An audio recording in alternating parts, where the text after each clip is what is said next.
Hello student. तो आज हमारे पास तीसरा कार्टून है। 2 कार्टून हम कर चुके हैं। अगर आपने वीडियो नहीं देखी है तो मेरे चैनल पे है या फिर प्लेलिस्ट में आप चेक कर लेना।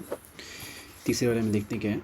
तीसरा जो कार्टून है आपका, इसमें एक तरफ आपका अमेरिका दिखाई दे रहा है और ये तरफ आपको सोवियत संघ दिखाई दे रहा है, ठीक है। और दोनों के हाथ में परमाणु बम है और ये जो चित्र इशारा कर रही है वो एक कोल्ड वॉर की तरफ कर रही है, फिर एक वॉर की तरफ कर रही है। तो यहाँ पर जो पूछा गया है क्वेश्चन नंबर ए कि give a title for the above picture, यानी कि इस पिक्चर के लिए हमें एक टाइटल देना है। तो टाइटल वही आपका चैप्टर का नेम आप लिख सकते हैं, यानी कि कोल्ड वॉर यानी कि शीत युद्ध। यानी कि इस चित्र से आपको क्या समझ आता है या फिर इसका टाइटल क्या बनेगा, तो शीत युद्ध बनेगा, ठीक है।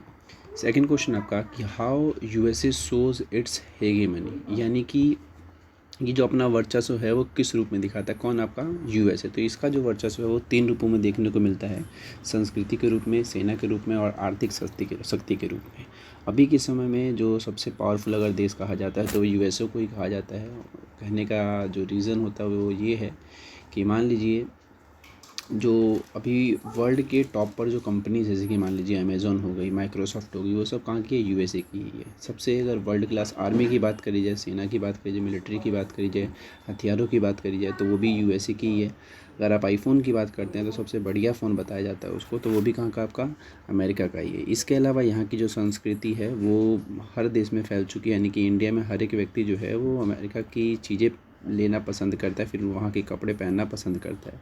यही इसकी हेगेमनी की मतलब देखने को मिलती है, या फिर इसका जो वर्चस्व इस रूप में हमें देखने को मिलता है।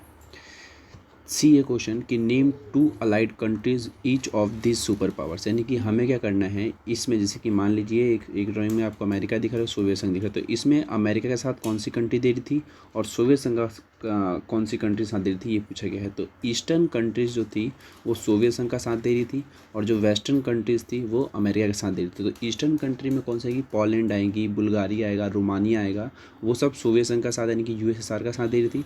और वही अगर हम बात करते हैं अमेरिका की, तो अमेरिका का जो साथ दे रहे थे वो फ्रांस दे रहे थे।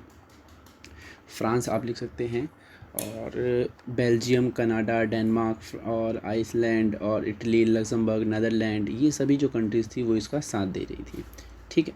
तो ये हो गया आपका 2 अलाइड कंट्रीज। तो दो आप दोनों लिख सकते हैं, यानी कि लक्समबर्ग और आप फ्रांस लिख सकते हैं अमेरिका में, और सोवियत संघ में रोमानिया और बुल्गारिया लिख सकते हैं, ठीक है। उसके बाद है डी कि what is the impact of above issue on the world. देखिए above issue on the world का मतलब ये है कि इन दो की वजह से दूसरे देशों पर क्या प्रभाव पड़ा है, फिर विश्व पर क्या प्रभाव पड़ा।